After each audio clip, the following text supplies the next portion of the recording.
메갈로돈은 지금까지 지구에 살았던 가장 큰 포식자 중 하나였습니다. 이 상어의 길이는 아마도 18m에서 24m에 달했을 거예요. 그리고 최대 무게는 50톤 이상이었어요. 그건 아프리카 코끼리 10마리를 합친 무게죠. 현대 향유고래는 메갈로돈 길이만큼 혹은 더 길게 자랍니다. 하지만 선사시대 상어가 더 무거웠어요. 대백상어의 최대 길이는 6m 정도입니다. 인간에 비하면 여전히 엄청난 크기죠. 가장 큰 표본은 2톤 반까지 자랐죠. 인간 표본 말고 상어요. 그 말은 메갈로돈이 대백상어보다 20배 이상 무겁고 3배 이상 더 길었다는 뜻이죠. 메갈로돈은 무시무시한 톱니 모양의 이빨을 가지고 있었어요. 아직까지도 전 세계에서 많은 이빨들이 발견되고 있습니다. 그중 가장 큰 것은 백상어의 이빨보다 3배나 길었어요. 이빨을 손바닥 위에 올려놓으면 손 전체를 덮을 정도죠. 고대 사람들은 메갈로돈의 이빨이 거대한 뱀의 혀라고 믿었습니다. 심지어 이 이빨들을 돌혀라고 불렀어요. 이 거대한 상어보다 더 무서운 동물은 없을 것 같죠? 하지만 여러분, 깜짝 놀라게 될 거예요. 마리아나 해구의 깊은 곳에는 믿을 수 없을 정도로 무시무시한 수많은 생물들이 살고 있습니다. 지구에서 발견할 수 있는 가장 깊은 곳에 대해 들어보지 않은 사람은 없을 거예요. 흔히 마리아나 해구의 바닥에 가본 사람의 수는 달의 표면을 밟은 사람의 수보다 적다고들 합니다.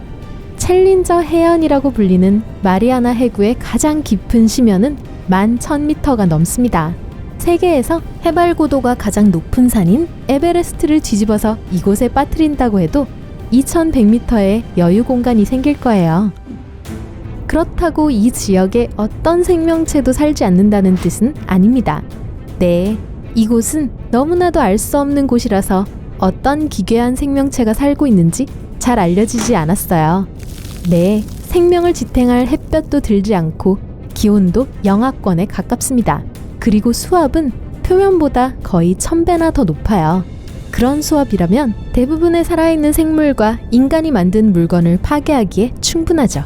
하지만 어떤 기이한 생명체들은 먹이와 부족한 햇빛, 겉보기에 견딜 수 없는 조건에도 아랑곳하지 않습니다. 예를 들어 이 악몽 같은 생물은 어때요? 화가 난 것처럼 보이는 심해 앵글러피쉬의 가장 두드러진 특징은 등 척추입니다. 암컷에게만 있는데 입 위로 튀어나와 있고 마치 낚싯대처럼 보입니다. 그 끝에는 미끼가 있어요. 빛을 발하는 살덩어리로 먹이를 유혹합니다. 앵글러피쉬는 입이 매우 크고 몸이 유연해서 자신의 2배 크기 동물을 삼킬 수 있습니다. 빛이 희귀하고 가치가 있을 때 동물들은 생존을 위해 특징을 진화시켜야 합니다. 그래서 배럴 아이 피쉬는 투명한 머리와 매우 민감한 통 모양의 2 눈을 갖게 되었어요. 눈은 종종 위로 향해 있는데 이는 물고기가 먹이를 볼 수 있게 해줍니다. 주름상어는 마치 대형 뱀장어처럼 보이는데 가장자리에 붉은색의 주름 장식이 줄지어 있는 아가미가 있습니다. 그래서 주름상어라는 이름이 붙었어요. 무시무시한 입안에는 25줄의 면도날처럼 날카롭고 뒤로 향한 이빨이 줄지어 있습니다. 총 300개요. 이 상어는 물에서 떠다니다가 뱀처럼 먹이를 향해 돌진합니다. 심해 도끼고기는 우스꽝스러울 정도로 기다란 몸과 위를 향하는 커다란 관 모양의 눈을 가지고 있습니다. 이 물고기는 연약해 보일 수도 있고 가장 큰 표본조차 길이가 15cm에 불과하지만 1500m의 깊이에서 살 수 있어요. 도끼고기는 주변 빛의 정도에 따라 생체 발광을 조절할 수도 있습니다. 튀어나온 납작한 주둥이와 분홍빛 피부를 가진 마귀상어는 마치 다른 행성에서 온 외계인처럼 보입니다. 이 상어의 무시무시한 턱은 탄력 있는 인대에 붙어 있습니다. 먹이가 아주 가까이 오면 상어는 먹이를 잡기 위해 입을 앞으로 발사합니다. 만약 우리가 그런 입을 가지고 있다면 얼굴에서 18cm 떨어진 곳에 매달려 있는 음식을 먹을 수 있을 거예요. 마리아나 곰치는 지금까지 발견된 것 중 가장 깊은 곳에 사는 물고기입니다. 분홍색이고 눈도 보이지 않고 투명해서 간이 들여다 보이는 이 물고기는 수면 8,000m 아래에서 삽니다. 과학자들은 이 동물의 유연한 뼈가 놀라울 정도로 강력한 압력을 견디도록 도와준다고 믿고 있어요. 오직 추측일 뿐인데요. 실제 표본이 잡힌 적이 아직 없기 때문입니다. 마리아나 해구에 사는 생명체 중 전구처럼 밝게 빛나는 것이 있습니다. 바로 심해 드래곤 피쉬입니다. 마치 거대한 이빨을 가진 업그레이드된 뱀장어처럼 생겼어요. 이 물고기 몸 안의 화학적 작용은 섬뜩한 붉은 빛을 만들어냅니다. 이 빛은 다른 물고기들과 의사소통하는 데 사용됩니다. 이 생물은 길이가 약 15cm이고 1800m라는 놀라운 깊이에서 살 수 있는데 이 깊이에서 물은 차갑고 빛도 들지 않습니다. 핑퐁트리 스펀지는 아름다운 등처럼 보이지만 겉모습에 속지 마세요. 재미있는 이름을 가진 이 생물은 거의 2700m의 깊이에 살고 있는 위험한 육식성 스펀지입니다.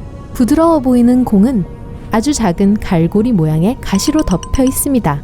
벨크로처럼 말이죠. 그것으로 아무것도 모르는 바다 생물들을 잡아먹는데 마치 먹잇감이 반투명 공 위에서 녹아내리는 것처럼 보이죠?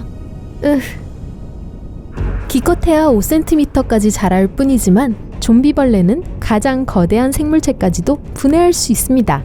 그들이 만들어내는 산이 매우 강하거든요. 깃털 같은 모습은 좀비벌레를 식물처럼 보이게 합니다. 하지만 사실은 세상에서 가장 큰 동물인 고래의 단단한 뼈까지도 먹을 수 있습니다. 작고 기괴한 해파리가 마리아나 해구 깊이 760m 아래 살고 있습니다. 직경이 약 2.5cm이고 약 1,500개의 작은 촉수를 가지고 있어요. 투명한 대부분의 해파리들과는 달리 이 해파리는 붉은 종을 가지고 있는데 해파리가 먹고 사는 미세한 동물의 빛을 가리기 위한 것일 가능성이 높습니다. 기괴한 심해 해삼은 얕은 물에 사는 해삼보다 더 크고 수심 11,000m에서 발견되었습니다. 이 생물들은 대부분의 시간을 해저에서 보냅니다. 하지만 만약 포식자로부터 탈출해야 할 경우 헤엄쳐서 도망칠 수 있습니다. 심해 해삼은 밝은 자주색의 작은 발, 그리고 입을 둘러싸고 있는 촉수가 있습니다. 망원경 문어는 해저 바닥에서 돌아다니는 것을 선호하는 다른 문어들과는 달리 1980m 이상의 깊이에서 표류합니다. 몸은 거의 완전히 투명하고 촉수 사이에는 얇은 망이 있습니다. 또한 눈알이 망원경처럼 튀어나왔어요. 눈알이 회전하기 때문에 주변 시력이 뛰어납니다. 안아주고 싶지 않나요? 빛 해파리는 빛처럼 생긴 노 같은 판이 8줄로 달린 타원형의 생물입니다. 해파리가 헤엄칠 때 이 판들이 빛을 분산시켜 그 유명한 무지개 효과를 만들어냅니다. 빛 해파리는 적어도 5억 년 동안 바다를 배회해왔습니다. 그리고 그 이름에도 불구하고 이 생물은 해파리와 거의 공통점이 없습니다. 이 종은 심지어 유전적으로도 관련이 없습니다. 새 다리 물고기는 시력을 포기함으로써 마리아나 해구의 거의 완전한 어둠에 적응했습니다. 이 생물은 매우 긴 깃털 같은 지느러미로 해저에 착륙할 수 있어요. 물고기는 먹이를 감지하기 위해 진동과 촉감에 의존해야 합니다. 그럴 때 새 다리 물고기는 먹이를 입으로 직접 운반하기 위해 지느러미를 손처럼 사용합니다. 냠냠! 아울피쉬는 희미한 빛조차 포착하는 거대한 눈을 가지고 있습니다. 6,700m의 깊이에서 빛을 찾기란 어렵죠? 바로 이곳이 아울피쉬가 사는 곳이에요.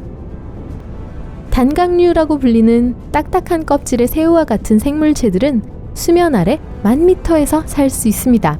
그중 가장 큰 것은 길이가 30cm까지 자랍니다. 외골격은 탄산칼슘으로 만들어졌습니다. 흥미롭게도 이 물질은 4,500m보다 깊이 들어가면 용해됩니다. 압력이 매우 세고 온도가 아주 낮은 곳이죠. 하지만 단각류는 보호막을 가지고 있는데 알루미늄으로 만들어져 있어요. 모든 문어가 둥그스름한 몸에 8개의 긴 팔이 달려있는 것은 아닙니다.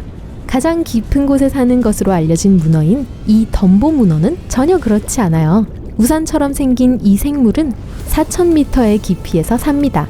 이리저리 움직이는 눈, 오므린 입에 몸 길이가 30cm나 됩니다. 하지만 귀여움에 속지 마세요.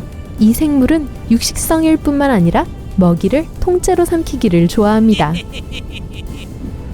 액체 이산화탄소를 생산하는 샴페인 벤트는 마리아나 해구에서만 볼 수 있는 것입니다.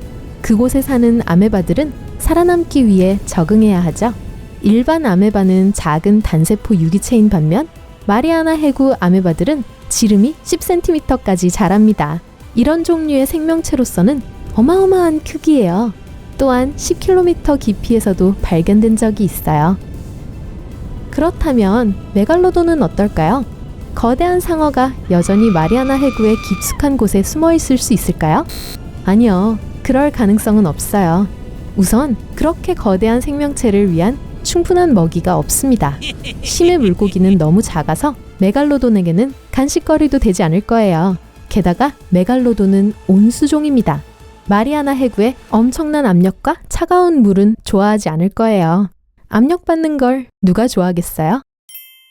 오늘 새로운 것을 배웠다면 이 영상에 좋아요를 주고 친구와 공유하세요. 여기 여러분이 좋아할 만한 다른 멋진 비디오들이 있습니다. 왼쪽 또는 오른쪽을 선택하고 삶의 밝은 면에 머무르세요.